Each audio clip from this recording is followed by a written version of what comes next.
expresses the activity of fleeing. According to the Midrash, Moshe actually pleaded in 10 different ways, meaning every word was so full of supplication and petition. So I'm just coaching you as it. Okay, so we're ready. Okay, but can I ask people what language they want to hear this in? You can do it in both. Would you like to? ואתחנן אל השם בעת ההיא לאמור, השם אלוקים, אתה הכילות להראות את דרכך, את גודלך ואת ידך החזקה, אשר מאל בשמיים ובארץ, אשר יעשה כמעשיך וככתורתך. אעברה נא ואראה את הארץ הטובה אשר בעבר הירדן, ההר הטוב הזה והלבנון, ויתעבר השם. Oh, sorry, let's go on. Can we do this in English? Okay, we'll do it in English. Do it in English. I pleaded no, with wait, the Lord. also Oh, stand, sorry, please. English. With your full force. I pleaded with the Lord at that time, here saying, at this moment, "Oh the Lord other song. God." The lawyer's here. Ouch. You who let your servant see the first works of your greatness and your mighty hand, you whose powerful deeds no God in heaven or on earth can equal. Let me, I pray, cross over and see the good land on the other side of the Jordan, that good hill country and the Lebanon. But the Lord was wrathful with me on your account and would not listen to me. The Lord said to me, Enough! Never speak to me of this matter again. Go up to the summit of Pisgah, which doesn't that mean the same thing? Yeah. And gaze about to the west, to the north, to the south, and to the east. Look at it well, for you shall not go across yonder Jordan. Of course, we have to. Thank you. So much. Fantastic. So now, when we read this text, first of all, just respond to it according to your feelings right now. How, sitting here today in Yerushalayim and reading of Moshe Rabbeinu, who was the greatest Navi who ever lived among our people, and he was not permitted to enter the place where we are comfortably sitting, this exquisite apartment. How does looking at this text with Israel in mind, how do we interpret it now, here, at this moment? Just share some of it. From the point of view of Moshe. From your point of view. Well, I mean, it's you know, he's actually in the same position as our grandparents and our great-grandparents were. And all these people spent all their lives talking about Israel, talking about it 3 times a day, talking about the return, talking about next year. And they would be amazed at the fact that, you know, I had 6 children do Aleph Ad Vav in the Jewish quarter, in the Rova, but, you know, in school in the Rova. I mean, they wouldn't even have imagined the possibility that just a few generations down, we're all sitting here, and for us, you know, the Kotel is just part of our landscape. Okay? So there's something miraculous that you feel about the difference between generations that preceded us and how routinely we live in Israel today, whereas Moshe did not. Actually, what I'm really saying is that those people were in the same predicament as Moshe, except that Moshe, of course, was in a worse state because he had some expectation to be able to do so, and his whole life was defined around bringing the people to this place, and yet he couldn't come. But How about that? He saw it. Sorry? He also saw it. He It saw was, yeah. you know, He saw dangled okay. in front of him, Yeah. and saw he it couldn't go. from the sea to the sea. well, I've got a problem now with our generation and even our parents' generation. Certainly my grandparents had the zchut to make Aliyah in their later years.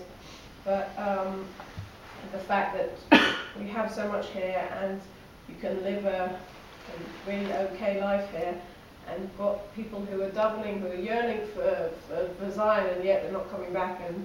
And I had this big fight on the internet today with Jews who won't even defend what's going on here. Defend the land of Israel. I feel that I hope I'm wrong, but I feel as if we've really got a fight on our hands here. We've had a fight before, and there were some people in the Yom Kippur War who just said, forget it, I'm coming and making Aliyah because of what's going on. But I feel now that a lot of people are just take Israel for granted, and it's here, and they daven for it, and yet they don't agree with the state of Israel, or they just want to come for a cheaper wedding, a nice bar mitzvah, come to the Kotel, and they're not even fighting the Hasbara war, and it's driving me insane. That's why I've just flooded most of your inboxes with on Facebook. I specifically coming from a South African background, I totally agree with you. It's like everything's for Israel until it takes getting on a plane and doing something about it.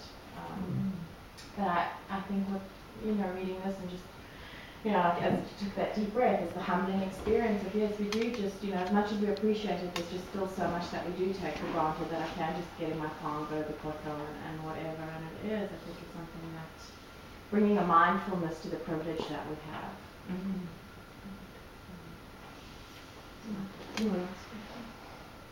So the text clearly suggests how Moshe dies and bequeaths to the Jewish people the desire to come home, something that he doesn't himself attain. And so for thousands of years, we have in our conscious and unconscious selves this longing for the place.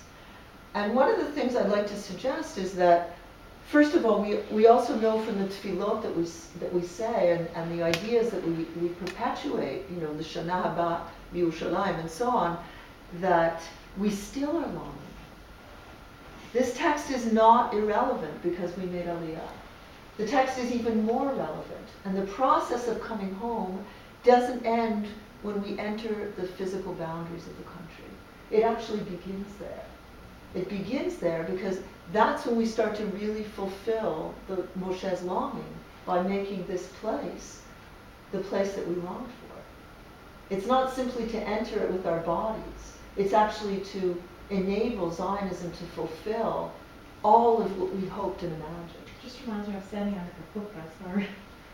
It's like that's the beginning, it's not the end. Exactly. It's very much like that. And in fact, I do a lot of work on the issue of the garden and the metaphor of love and so on, and to try to refresh and make this narrative so much more real and compelling to us and experiential. So well, I'd like the to... prayer sort of has a bit of inertia built up with it, that we've been saying it for millennia and not actually planning on doing it. I mean, even, I would say most of us, there was a point in our life where we said it before we decided to move here. Yeah, I mean, some people think that an aliyah is, when you go up to the Torah and make brachot. And some people think aliyah also has something to do with coming here. And the gap between those two ritual acts and political, spiritual acts is very large, like you're describing, Nadia, and also between here in South Africa and also America. So here what we're doing, the work we're doing here is narrowing the gap between the dream and the reality. And do you know Zeno's paradox? You can have the distance from here to any destination, and you'll have an infinite number of havings until you get to the ultimate goal. You never get to the ultimate goal. You'll never get there because you'll always have another distance to have, exactly. And in a way, coming to Israel is like that. It's a process of continuously reformulating and refurbishing and renovating our hope and our dream and making it more and more fulfilled. And so that's in a way what the Yerusha that Moshe left for us of continuously longing. That idea can inform our Zionism today at a root.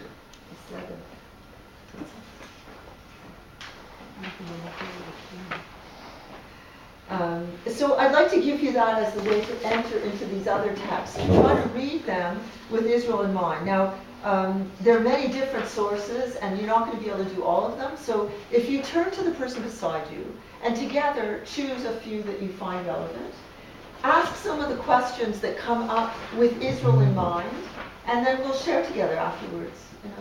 So you can have about, 15 minutes? Yes? Okay. 10 minutes.